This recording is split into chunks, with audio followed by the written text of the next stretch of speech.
नमस्कार दोस्तों, स्वागत है आपका मेरे चैनल पे। दोस्तों, जैसा कि आप जानते हैं कि हमें नेक्स्ट जनरेशन का फाइटर जेट इंजन बनाना है और उसके लिए फ्रांस हमें टेक्नोलॉजी दे सकता है अपने M88 इंजन के जरिए, लेकिन उसके लिए हमें और राफेल फाइटर जेट खरीदने पड़ेंगे, ऐसा पास्ट के अंदर कहा गया है। लेकिन दोस्तों, अभी फ्रांस से ही हमें न्यूक्लियर अटैक सबमरीन के लिए एक ऐसी ही पावर मिल सकती है या इसी क्षेत्र के अंदर जिससे प्रोपल्शन हासिल होता है न्यूक्लियर सबमरीन को, उसकी टेक्नोलॉजी मिल सकती है। आज इसी के ऊपर बात करेंगे। चलिए दोस्तों, शुरू करते हैं।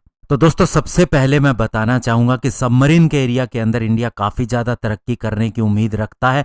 पहले आपने सुना होगा कि प्रोपल्शन मोटर के लिए RFI जारी हुई थी और उसे इंडिया के अंदर ही बनाया जाएगा। इसके अलावा DRDO ने अपना AIP सिस्टम लगभग तैयार कर लिया है, इसके ग्राउंड टेस्ट हो चुके हैं। और दोस्तों, हमारी नेक्स्ट जनरेशन की जो भी सबमरीन होंगी या फिर जो हमारी स्कॉर्पियन क्लास की सबमरीन मिड लाइफ रिफिट के लिए जाएंगी, उनके अंदर भी ये AIP सिस्टम दिया जाएगा। लेकिन दोस्तों, अभी बात चल रही है एक पंप जेट प्रोपल्शन सिस्टम की, जो कि हमें फ्रांस से हासिल हो सकता है। और इससे पहले आपको यह भी बता दें कि हमारा 6 न्यूक्लियर अटैक सबमरीन बनाने का प्लान है और माना जा रहा है कि इसका अप्रूवल भी जल्द ही मिल जाएगा प्राइम मिनिस्टर ऑफिस से और उसके बाद में मिनिस्ट्री ऑफ डिफेंस की तरफ से। और पहले डीजल इलेक्ट्रिक सबमरीन का प्लान था, लेकिन बाद में इसे न्यूक्लियर अटैक सबमरीन के अंदर चेंज कर दिया गया है, स्पेशली चाइना की बढ़ती हुई गतिविधियों को देखते हुए। और दोस्तों, nuclear attack submarine diesel electric submarine की तुलना में फास्ट भी होती है और साथ ही उससे क्वाइटर भी होती है, यानी कि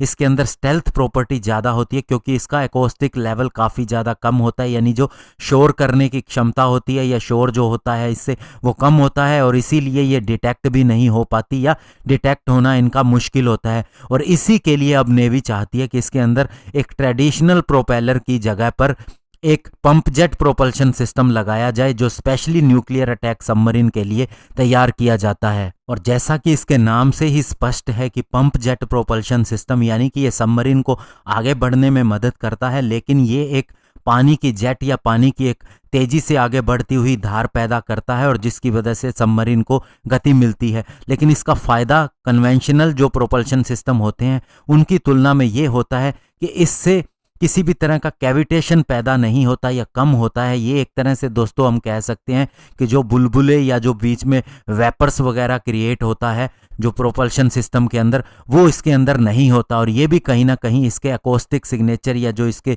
शोर करने वाले सिग्नेचर है उसे कम करता है, यानी इसकी स्टेल्थी प्रॉपर्टी को बढ़ाता है। और जैसा कि आप जानते हैं कि फ्रांस हमें पैंथर हेलीकॉप्टर की टेक्नोलॉजी भी दे सकता है, ऐसा उसने कहा था। M88 इंजन भी अगर राफेल फाइटर जेट और ज़्यादा संख्या में खरीदते हैं तो हमें मिल सकती है। उसी तरह से फ्रांस का नेवल ग्रुप जो हमारी स्कॉर्पियन क्लास की सबमरीन बना रहा है, उसने हमें ऑफर दिया है कि सबमरीन की जो भी नॉन न्यूक्लियर टेक्नोलॉजी है वह हमें ट्रांसफ़र कर सकता है और इसके अंदर पंप जेट प्रोपल्शन सिस्टम भी शामिल है, जो स्पेशली उसने फ्रेंच नेवी की बैराकूडा क्लास की न्यूक्लियर अटैक सबमरीन के लिए डेवलप किया है। और ये pump jet system high speed के ऊपर बहुत ही ज़्यादा एफिशिएंट होते हैं और न्यूक्लियर अटैक सबमरीन के लिए स्पीड की बहुत ज़्यादा ज़रूरत होती है, तो उसके लिए ये पूरी तरह से कारगर हैं और न्यूक्लियर अटैक सबमरीन को अपने ऑफेंसिव ऑपरेशंस के अंदर बहुत ज़्यादा मदद करते हैं। तो ऐसे में दोस्तों, ये टेक्नोलॉजी हमें फ्रांस से मिल जाए तो इससे ज़्यादा बेहतर कुछ भी नहीं होगा। और साथ ही 6 न्यूक्लियर अटैक सबमरीन का जैसे ही हमें अप्रूवल मिलता है इनके ऊपर काम शुरू हो जाएगा और इस तरह से इसी दशक के अंदर हमें पहली ये सबमरीन मिल जाएगी और उसके बाद में बाकी सबमरीन भी बनती रहेंगी। धन्यवाद। जय हिंद।